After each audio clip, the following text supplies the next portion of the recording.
I'm Daniel. And I'm Rylee. And I'm Mr. Sharp from Turner Schools Radio. We'll be interviewing 5 people who are standing for election to be the MP for Folkestone and Hythe. Today we're joined by Dr. Marianne from the Green Party. Welcome to Turner Schools Radio. Thank you. Daniel, first question. Briefly tell us about yourself. Thank you. Yeah, my name's Dr. Marianne and I work as the Head of Environmental and Sustainability at an engineering firm. So I first became interested in climate change and pollution when I was in primary school, and then I took that through my studies to do earth sciences as an undergraduate, and then I studied my PhD in climate change in the South Pacific. And I realised when I was doing my PhD that the science of climate change is settled. Like, we know it caused, we know what causes it, and we know what the solutions are. So I realised that in order to make a good impact, I needed to go and take my green credentials other places. So what I did was I joined industry, and now my job is to clean up pollution in soil and in water, and also to try and make building projects greener. And I've realised that industry is actually really leading the way. They're taking their own steps. They don't, the thing that's holding us back is politics. So I thought to myself, well, I'm not really happy with what the main parties are doing. Maybe I should go into politics, and then I can change things from that angle. And that's what I'm doing now. What are the Green Party's priorities? So the Green Party basically wants to have a fairer and a greener system. Okay, so we want to look after the environment, but we also want to look after people and community, and kind of bring everybody together on a lovely sort of equal journey towards having a healthier planet as well. You believe in something called net zero. Briefly, can you tell us what it is? Net zero is a physical term. It's a scientific term that basically says there's a balance between the amount of carbon dioxide you put in the air and then the amount of carbon dioxide you get out of the air. So what we want to do is, even though some of our activities will always put carbon in the air, we want to make sure we're taking the same amount out. And it's not just carbon dioxide, it's all greenhouse gases. So if we put a bit of methane in, then that's 10 times stronger than CO2, carbon dioxide. So we need to take out 10 times as much CO2 as the amount of methane we put in there. So it's basically having that perfect balance between the two of them. Miss Cantor from Folkestone Academy asks, how would you stop our rivers and sea being polluted by sewage? This is such a hot topic. I love that question. The problem is that our water companies were privatised about 40 years ago. And when you have a private business, what you have to do is you have to give profits to your shareholders. So that means that the money, instead of the money that's coming in going to fix problems and invest in new pipes and fix things, instead it goes out of the system. So you end up with less and less money. So over the last 40 years, a lot of money has gone into the pockets of private individuals instead of being reinvested in infrastructure. Now there's loads of leaky pipes, there's leaky cesspits, and the amount of water that comes through the system isn't being able to be coped with by the sort of physical structures that we have. And that means that when there's a rain event, all that water and the sewage that comes with it goes straight into the rivers because the actual physical things we've built can't cope with it. So in order to combat that, what we need is to close the money leak by making them nationalised, and then we can invest to make better actual structures, so bigger sewage treatment plants, for example. And then we also want to make sure that the rainwater is dealt with separately from the sewage. Mr. Murphy, the head of Turner Schools, wants to know how you'd improve the education system for children living in poverty. Yeah, this is a really important question. And for me, it's really important because I'm going to have my first baby soon and they'll be going to schools locally. Probably your school, actually. So we've got actually a really ambitious spending plan that we would love to do if we were in Parliament, which we probably won't be, but we'd love to invest loads of money and reverse the spending cuts that the schools have had. So in this area, there's on average over the last Conservative government, the funding has dropped by £600 per pupil. So we want to invest in schools so they can have more teachers, but also make sure that there's a mental health counsellor in every single school, a trained one. And we also want to give arts and music the same importance in school as some of the academic subjects, because we know that having art and culture in your life is fundamental to your joy and happiness in life. And physics and maths and English and art, they go together naturally, don't they? So really they should be all taught with the same importance. How would you attract more people to become teachers? Pay them properly and respect them properly. We need to make sure that schools have enough staff in order to provide the services that are required without staff having to work all of their weekends and all of their evenings and not have a work-life balance. And they also need to have proper training as well, long enough so that they don't burn out when they join the profession. Because a lot of young teachers that I know, they've joined for a few years and found it so overwhelming that they can't keep up with it, and then they leave the profession again. So really we need to make sure that teachers and other staff in schools are properly paid and valued, but there's enough people to cover the workload without having to work overtime all the time. I was on a 1-year-long waiting list to get my tonsils operated on. I missed school because of this. What will you do to reduce NHS waiting times? Oh, this is a great question. I feel your pain. Yeah, so one of the really important things, again, is to invest in the NHS and actually reverse the privatisation of the NHS.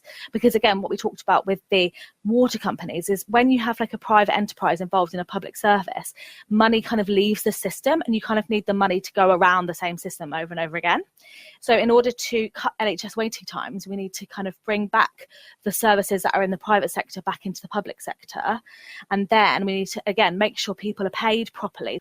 And a lot of our NHS is staffed by immigrants because there's not enough people in the UK training up in those jobs because it's not like fairly paid for the number of hours that they do. So in order to cut NHS waiting times, we really need to look at the whole system and make sure the people who work there are really looked after. Some great questions from Daniel and Rylee there. One from me now. One of your party's principles is to implement a fair and humane system of managed immigration where people can move if they wish to do so. Does this mean you would open our borders to almost anyone? And if so, how could our schools, housing and public services cope? Yeah, this is a great question as well. So the Green Party believe that there's no such thing as an illegal person. Like, all people are legal. People have human rights and deserve a fair chance in the world. We also know that the only reason that we've had economic growth in this country is because of the contribution that migrants make to our economy working. And we all know that we need to stop the boats because it's not fine to let children, women, men die in the channel of exposure or drowning, trying to flee war. So the Green Party wants to make safe and legal routes for refugees. Isn't it funny that we all think that it's fine for us to go and work in America and Australia and anywhere in Europe or across the world? We just apply for a visa and we go swanning off to whatever country we want and work there, no problem. But when people want to come here, we want to make it an issue for them. If people can come here and contribute to our country and our society and open amazing restaurants and work in the health service and work as teachers and work as fruit pickers and in every industry, like, I feel like that should be welcome. And then we also embrace the opportunity to go abroad to other people's countries and work there. I'll just briefly follow on from that. I mean, at the moment, our public services are very stretched, and let's say, you know, hypothetically, you were in power. The question was, how could our schools, housing, and public services cope with what could be a very large number of people coming to this country? How would you actually manage that amount of people using the public services? The public services need to be properly funded. So migrants coming to this country pay taxes, and those taxes should be used to fund those public services. So as long as those taxes are used properly and the people who come to this country and work and pay taxes, like they do pay taxes, then those taxes should go to funding the public services properly in order to provide for everybody. So if there's a leaky system, if you give, you know, billions of pounds to your matey to go and do a PPE contract and then it's all destroyed and incinerated, then obviously that money could have gone to the NHS or could have gone to schools.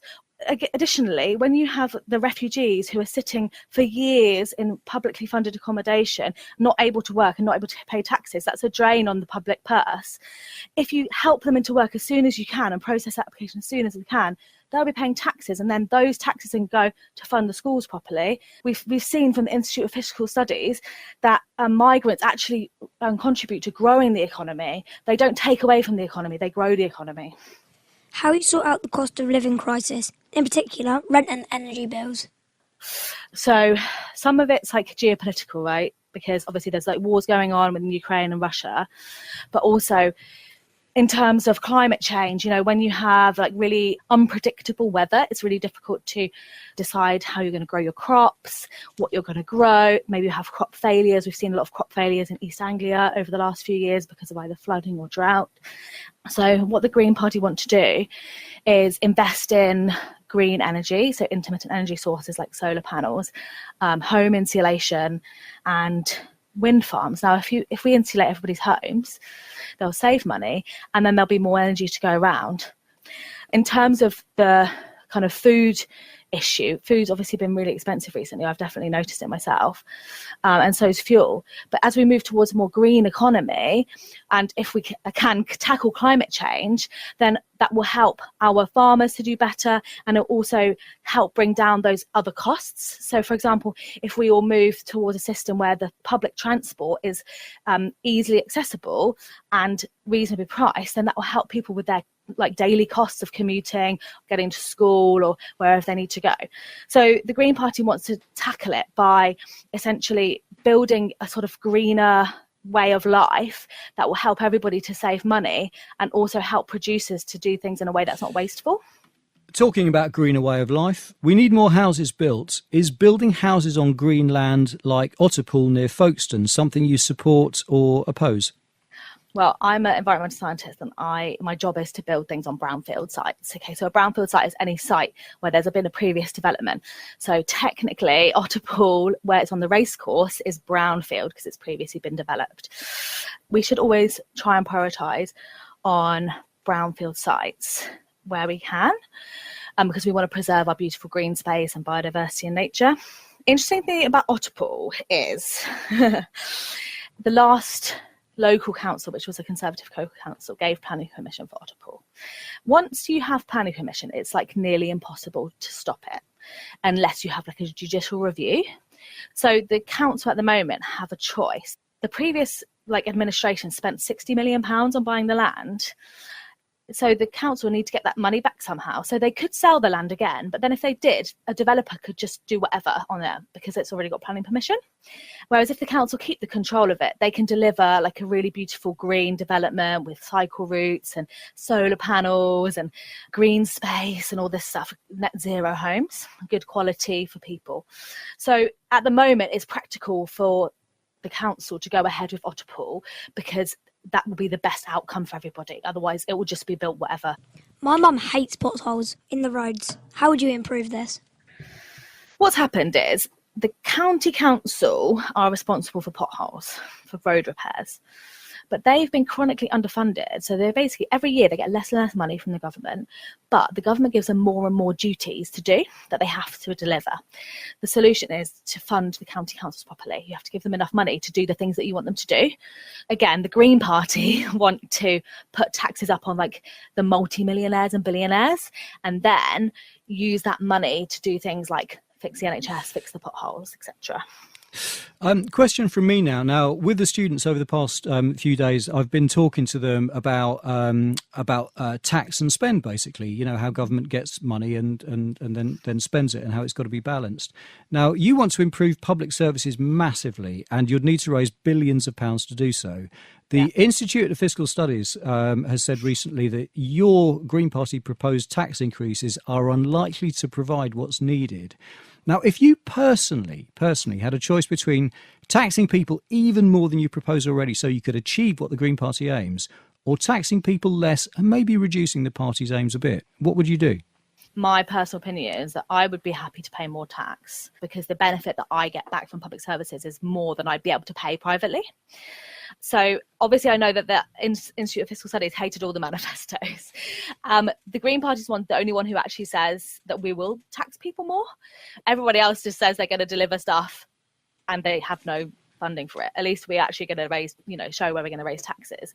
So, for example, on multi-millionaires, we'd only give them 1% wealth tax, and then billionaires, 2% wealth tax, and then a small increase on national insurance as well. And windfall taxes on the wealthy, really wealthy corporations like Starbucks and Amazon, the ones who we all know get away without paying their proper taxes. The thing that annoys me is if my taxes doesn't go towards public services, if I pay more taxes and it goes into the pocket of people who have bad contracts, ferry contracts without any ferries, for example, or it goes into the pocket of somebody who only got that contract because they're friends with somebody in government, that's when I'm angry about paying more taxes. So the way that the Green Party would like to do it is to make it very fair and only increase taxes on people who have like the most money to give, and then make sure that that money stays in the system rather than going offshore to the Cayman Islands or whatever into the pocket of people who don't really need that much more money. Just before we end, I want to get on to something that might actually be a little bit depressing, but imagine this scenario. Imagine we're at war. Now, currently Britain has nuclear missiles, so if we were losing a war with normal conventional weapons, we'd still have the nuclear weapons that our enemies would be afraid of.